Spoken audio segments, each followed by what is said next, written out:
Hey, Fred, you know I've been thinking about what we did a few months ago in New Orleans. Oh yay? It was really fun, wasn't it? Yes, at the time I did find the parades and bead throwing and exchanging very fun. However, I just saw a documentary about where the beads came from. It turns out that they were made by mostly young, uneducated, and poor girls. Oh, I've heard about that. But why do you bring this up now? Well, I think that when we participated in Mardis Gras, we participated in something that we didn't fully understand. We thought that what we were doing was just innocent and fun.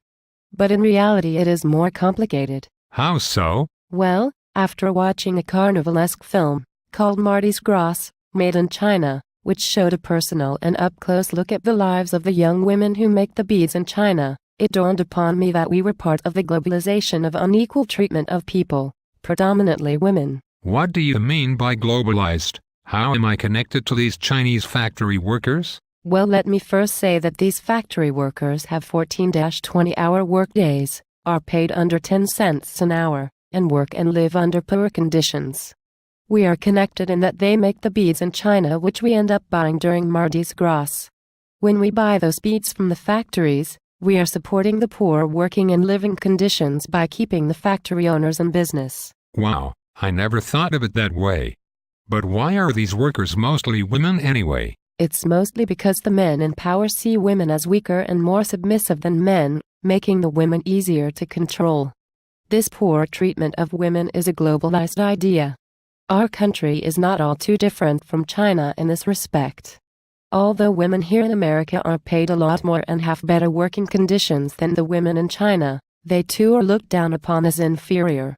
For example, most subordinate jobs, such as being a secretary, are given to women as they are seen as subordinate and more controllable. You're right. Now that I think about it, I remember that I just saw a study that showed that women are paid less than men for the same type of job or the same amount of work.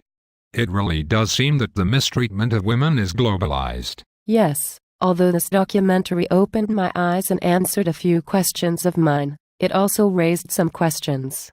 For example, in the film they asked partakers in Mardis Gras how they felt about the beads being made in China by mistreated women.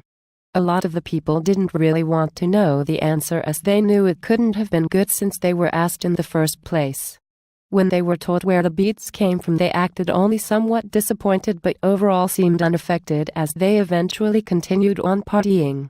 My question to the filmmakers is, how would people in China, especially the workers themselves, react if they found out that the products they were buying were made by mistreated women in another country? That's a good question.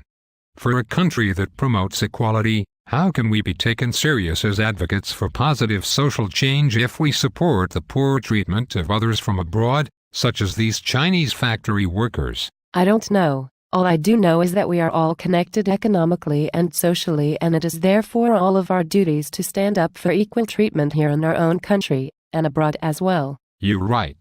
From now on we have to be more aware about what we are doing and how it affects others.